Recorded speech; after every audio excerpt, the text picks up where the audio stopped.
আসসালামু আলাইকুম, আশা করি আপনারা সবাই ভালো রয়েছেন। তো ভিউয়ার্স, আপনারা জানেন যে আসলে 25-26 অর্থ বছরের আপনাদের কিন্তু প্রথম কিস্তির যে ভাতার টাকাটা এটা কিন্তু এখনও দেয়া হয়নি। আর তার সাথে ভিউয়ার্স, আপনাদের একটা সুখবর হচ্ছে যে আপনাদের কিন্তু ভাতার টাকার পরিমাণটা বৃদ্ধি করা হয়েছে এবং এখানে আমি বয়স্ক বিধবা ও প্রতিবন্ধী গর্ভবতী ভাতার কথা বলেছি। তো ভিউয়ার্স, আসলে এই যে ভাতাগুলোর কথা আমি আপনাদেরকে বলেছি, তো এগুলো আসলে নির্ধারিত সময়ে কত তারিখে আপনারা পাবেন, তো এর জন্য অবশ্যই আপনাকে আমার সমস্ত ভিডিওটা ওয়াচ করতে হবে এবং সেই সাথে যারা চ্যানেলটা এখনও সাবস্ক্রাইব করেননি তারা সাবস্ক্রাইব করে পাশে থাকা বেল আইকনটি বাজিয়ে রাখবেন, আর যারা অলরেডি সাবস্ক্রাইব করেছেন তাদেরকে অসংখ্য ধন্যবাদ।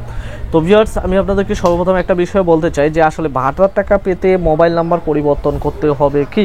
তো ভিউয়ার্স, এই বিষয়টা নিয়ে আমি আপনাদেরকে একটা বিষয়ে ফ্ল্যাশব্যাকে নিয়ে যেতে চাই যে আপনারা দেখেছেন যে আসলে বিগত যে বছরগুলো ছিল এই বছরগুলোতে বারবার একটা চক্র কিন্তু যখন মনে করেন যে আপনাদের ভাতার টাকা আর আসার একটা সময় হয়, তো তখন তারা মনে করেন যে বারবার একটা করে ফ্যাক্ট ভিডিও তৈরি করে আপনাদেরকে কিন্তু একটা বিভ্রান্তি ছড়ায়। তো আমি দেখলাম যে আসলে ইউটিউবে কয়েকদিন ধরে একটা চ্যানেল ভিডিও পাবলিশ করতেছে, তো সেখানে বারবার তারা বলতেছে যে আপনারা নাকি উপবৃত্তির টাকা আবার পাবেন। তো ভিউয়ার্স, আমি আপনাকে বলি যে আসলে আপনি সহ কিন্তু আমার যার কথা বলতেছি উনিও কিন্তু আমার ভিডিওগুলো দেখে এবং প্রতিনিয়ত আমার চ্যানেলটাকে ওয়াচ করে। তো ভিউয়ার্স, আমি আপনাকে বলি যে আসলে সঠিক তথ্য নিয়ে তারপরে কিন্তু আপনি ভিডিওটা তৈরি করবেন। অবশ্যই আপনার ইউটিউবে ভিডিও তৈরি করার নিজস্ব মনে করেন যে একটা স্বাধীনতা রয়েছে বা আপনার অধিকার রয়েছে, তো কিন্তু বিষয়টা হচ্ছে যে আপনাকে সঠিক তথ্যটা দিতে হবে। আপনাকে এই বিষয়টা জানতে হবে যে উপবৃত্তির যে বিষয়টা, উপবৃত্তিটাই এটা কিন্তু আসলে বছরে আপনার দুইবার দেওয়া হয়। একবার হচ্ছে আপনার জুন মাসে দেয় আর একবার হচ্ছে ডিসেম্বর থেকে জানুয়ারি মাস, এর মধ্যে কিন্তু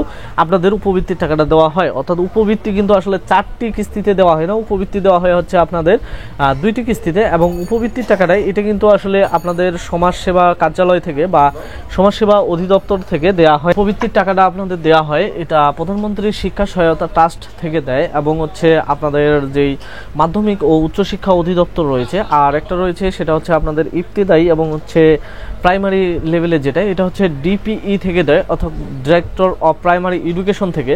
তো এইগুলো কিন্তু আসলে আপনাদেরকে প্রতি বছরে দুইবার দেওয়া হয়। আর যেগুলো হচ্ছে স্নাতক পর্যায়ে ডিগ্রি পর্যায়ে এগুলো কিন্তু আপনাদেরকে বছরে অর্থাৎ প্রতি সেমিস্টারে একবার করে দেওয়া হয়।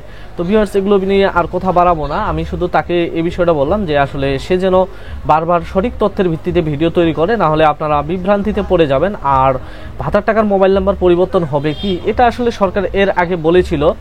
তো এটা আসলে কবে পরিবর্তন করবেন, কিভাবে করবেন, এটা আসলে ভিডিও শেষে বলবো এবং ভাতার টাকাটা আসলে কবে দিবে সেটাও বলবো। কিন্তু তার আগে আসলে কিছু কিছু কথা রয়েছে যেগুলোর অ্যান্সার দেওয়াটা খুবই জরুরি। যে ভাই আমার ফোন ধরে না কেন, হোয়াটসঅ্যাপে আমি ভাই আমার সারাদিনে হোয়াটসঅ্যাপে বোধহয় 1 থেকে 150 ফোন ঢুকে, আমি কার ফোন ধরবো বলেন, কথা বলার মতো সময় পাচ্ছি না। তো হচ্ছে যে এটা আমি বুঝতে পারলাম না।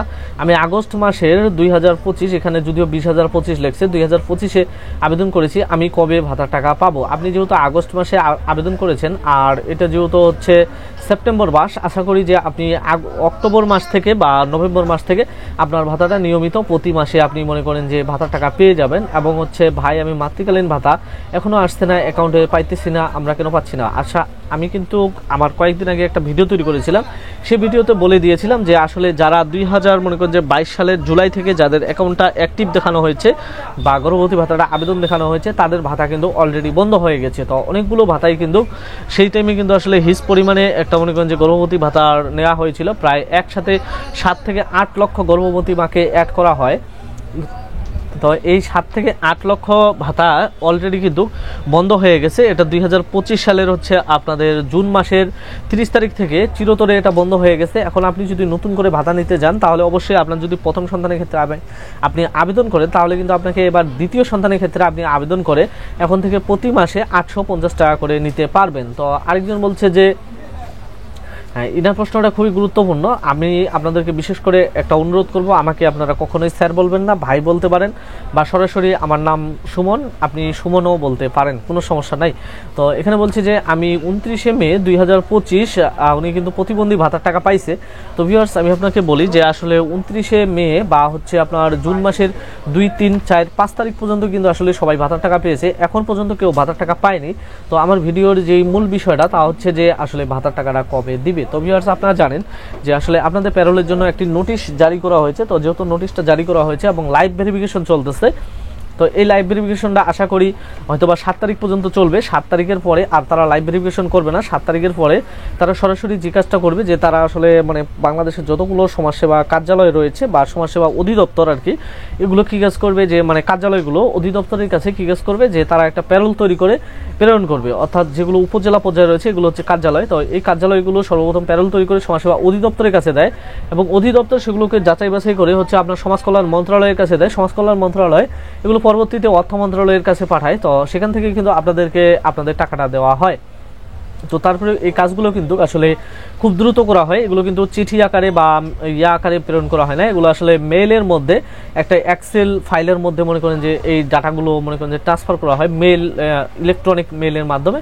তো যার কারণে এগুলো খুব দ্রুত হয়ে যায়। তো সে কারণে আশা করি যে আসলে বিশেষ করে সেগুনবাগিচার যে অফিস রয়েছে অ্যাকাউন্টস অফিস, তাদেরকে অসংখ্য ধন্যবাদ জানাই যে তারা এখন কিন্তু আর মনে করেন যে লেট করে না, কারণ তারাও আমার ভিডিওগুলো দেখে, তারা আপনাদের যে কমেন্টগুলো রয়েছে সেই কমেন্টগুলো দেখে বিশেষ করে মানবিক হয়ে তারা এর আগে কিন্তু আপনাদের যেই প্যারোলগুলো যেত এগুলো যাওয়ার পরে 21 দিন পর্যন্ত তারা সময় কাটাতো, কিন্তু আসলে তারা আমাদের ভিডিওগুলোকে ফ্লো করার কারণে এবং আপনাদের কমেন্টগুলোকে ফ্লো করার কারণে তারা কিন্তু 2 থেকে 3 দিন পরেই এখন আপনাদেরকে ভাতার টাকা দেয়। আর বিশেষ করে সেখানে রায়হান কবির স্যার রয়েছেন, তো উনি কিন্তু আপনাদের জন্য অসংখ্য পরিশ্রম করে, স্যারকে অসংখ্য ধন্যবাদ যে আসলে উনি আপনাদের ভাতার টাকাগুলো এবারও আশা করি যে হয়তো বা খুব দ্রুত দিবেন। আর ভাতার টাকার যে মোবাইল নম্বরের বিষয়টা সেটা হচ্ছে যে এটা যেহেতু এবার পরিবর্তন করার কোনো নির্দেশ দেয়নি, এটা বলেছে যে দ্বিতীয় কিস্তিতে পরিবর্তন করতে হবে। হয়তো দেখবেন যে দ্বিতীয় কিস্তিতে বলবে যে তৃতীয় কিস্তিতে।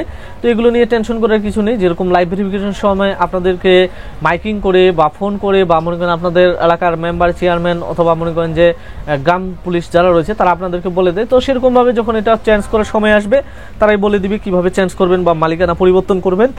তো এগুলো দিয়ে টেনশন করবেন না। আর বিশেষ করে হচ্ছে যে গর্ভবতী ভাতাটা এটা আসলে জুলাই মাসের কিস্তিটা আপনারা আগস্ট মাসে পেয়েছেন। এবার হচ্ছে যে আগস্ট মাসের যে কিস্তিটা রয়েছে এটা কিন্তু আপনারা সেপ্টেম্বর মাসের 20 তারিখ থেকে শুরু করে মনে করেন যে 28 তারিখের মধ্যে আপনাদের কাঙ্ক্ষিত যেই গর্ভবতী ভাতার 850 টাকা করে প্রতি মাসে পান সেটা আপনারা পেয়ে যাবেন। তো ভিউয়ার্স এ পর্যন্তই ছিল, ধন্যবাদ।